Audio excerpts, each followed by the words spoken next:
Salam mehriban adamlar. Bu edek sırlı tutun Mercedes Benz kompaniýasy barada maglumatlar bolar. Onda başlaýyn. Mercedes Benz kompaniýasy bu Germaniýanyň Stuttgart diýen ýerine ýerleşýän dünýä ýüzi boýunça iň gowy ulaglaryň görnüşlerini öndüren kompaniýadyr. Bu kompaniýanyň dörüşi barada gitgaça aýdyp geçsek, bu kompaniýanyň dörüdüjileri diýilip Karl Benz we Gottlieb Daimler daglar tanylýandyr. Karl Benz we Gottlieb Daimler dagy başda hersi öz kompaniýalaryny, ýagny ulag öndürmeklik boýunça hersi aýratynykda özdeşlik biri-birlerinden habarsyz işläp başlaýarlar. Karl Benz öz kompaniýasyny 1883-nji ýylda döretýär we oň adyny Benz diýip adlandyrýar. We bilýän bolsaňyz öňkü döwürlerde uzak aralykdaky bir ýerler kiçik bolsaň, diňe paýtonlarda atlaryň kömegi bilen olar herekete geçirip gidip bolýardy. Karl Benz hem şol wagtlar atsyz motoryň kömegi bilen uzak aralyga ýöreýän awtomobil döretmeň arzuwyndady. We şeýdem ol 1883-nji ýylda dünýä ýüzünde ilkinji awtomobil ýagny ulag döretýär. Ol bir ýyldan soň döreden ulagyny goramaklyk üçin patent alýar. We ulagyň adyny Benz Patent Motorwagen diýip adlandyrýar. Bu da türkmençe Benz'in patentli motor diýen ady berýär. Karl Benz'in şu ulaglaryny döretmeklik üçin arkasynda aýaly Bertha Benz'in uly goldaglar durandyr. Başda Karl Benz ulagy döredenden soň hem näçe tapar onuň motory uzak ýola gidip bilmän işlemän durup galýar. Oňa ahirine gahar gelen Karl öz döreden ulagyny satmakçy bolýar. Karlyň aýaly Bertha ony näçe tapar bu pikirinden dändirjek bolsa da başa barmaýar. Onsoň ol şuň ulag almana gelinýär diýilen günüň ýerden bilen Bertha Benz adamsyna habar etmän iki ogly bilen ulag alyp kaçyp öz ejelerini gitýär. Berthanyň ejeleriniň öýleri bilen öz öýleriniň aralygy hem uzak ýoldy. Ulag ýolda näçe tapar durup galýar. Ýöne eýtip ahirine olar barmaly ýerlerine barp bilýärler. We Bertha adamsyna hemme adyň gowy boljakdygyny görkezip, ony satmak niýetinden hem ýüz döndürtýär. We bilýän bolsaňyz şumat dünýä ýüzi boýunça ilkinji ulag süren adam Bertha Benz'dir. We ilkinji ulag sürmeklik üçin sürüjilik şahatnamasyny alan Karl Benz'dir. We indi geleliň Gottlieb Daimler'e. Ol şol wagtlar öz kapitalyndaky şerikdeşi William Maybach bilen 1890-njy ýylda Daimler Motor'un Gesellschaft diýip adlandyrylýan gysgaça DMG ady bilen özleriniň ulag öndüren kompaniýalaryny açýarlar. Olaryň ilkinji ulagi 1892-nji ýylda satylýar we ýaman bir ýyl geçen soň Daimler ýaraman işden çykyp gaýtýar. Ol 1900-nji ýylda hem aradan çykýar. Kapitalanak şertiş Maybach işe köz dowam etdirmeli bolýar. Ýöne ol hem 1907-nji ýyla çen işleýär. Onuň esasy işi hem dizaynerçilik bolup, ýagny ulaglaryň öňünde nähili boljakdygyny dizayn edip suratyny çekýän bolup işleýärdi.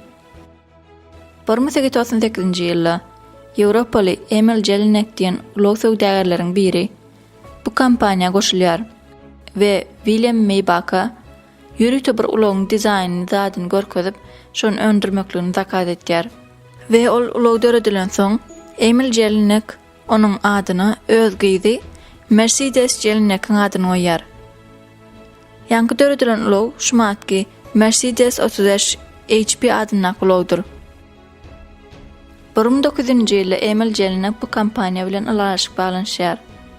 Ýagny ýanky döredilen ulagyň görnüşindäki ulaglaryň mundan has gowlaryny öndürmekligi we olaryň atlaryny hem Daimler Mercedes adyna dörediljekdi barada alaşyk balanşýarlar. 1902-nji ýylda Emil Jelinek bu kompaniýanyň söwda bellerini döredip berýär.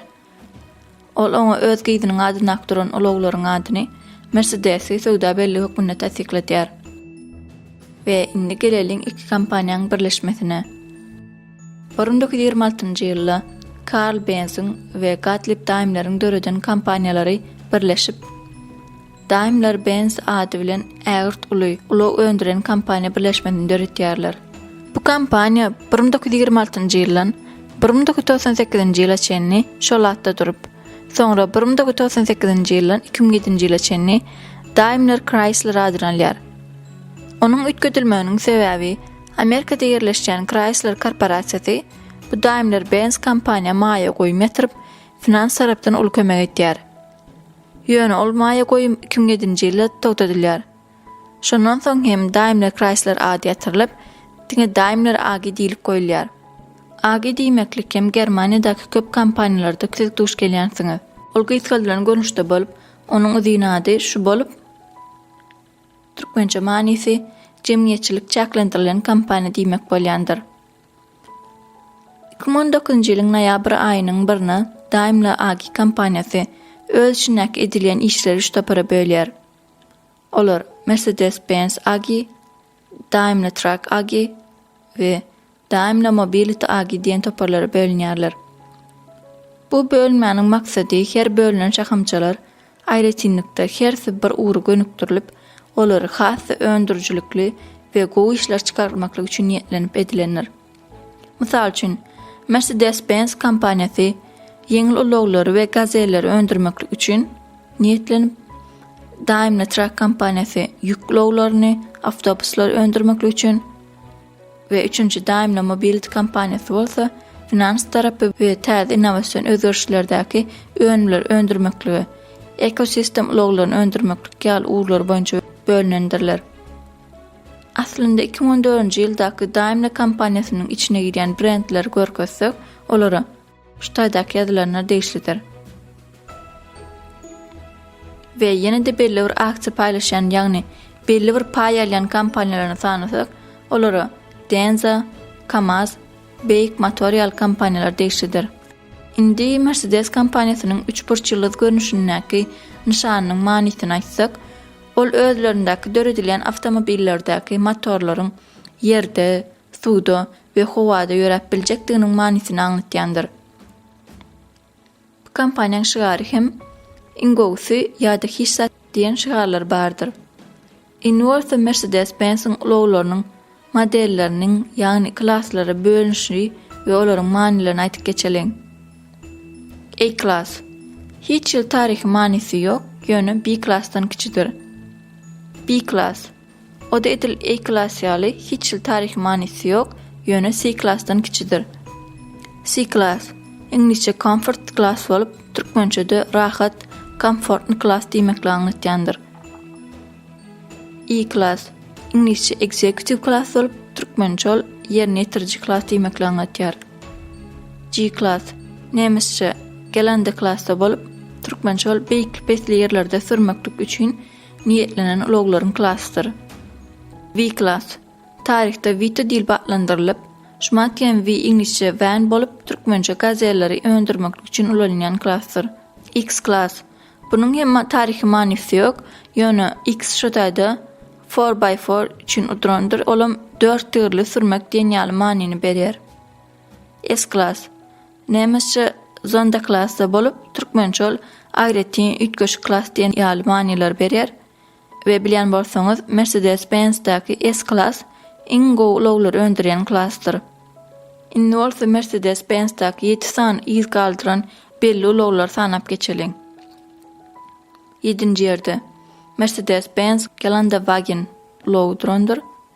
6-njy ýerde Mercedes-Benz 600 Pullman ulagdyryndyr. 5-nji ýerde Mercedes-Benz 540K ulagy. 4-nji ýerde Mercedes-Benz V25 Silver Arrow ulagdyryndyr. 3-nji ýerde ilkinji döredilen ulag Benz Patent Motor Wagon ulagdyryndyr. 2-nji ýerde Mercedes-Benz SLR McLaren ulagdyryndyr we 1-nji ýerde de Mercedes-Benz 300 SL Galvin ulagdyryndyr. Şeýlelikde videomyzyň soňuna geldik. Dostlar, ýene bir zat belläp geçeýin. Bu Mercedes-Benz kompaniýasynyň dörüşi barada 2017-nji ýylda kino düşürilipdir. Kino Karl Benz we onuň aýaly Bertha Benz'in hatirasyna olaryň ady goýulyp, ýani Karl we Bertha adly kinodur.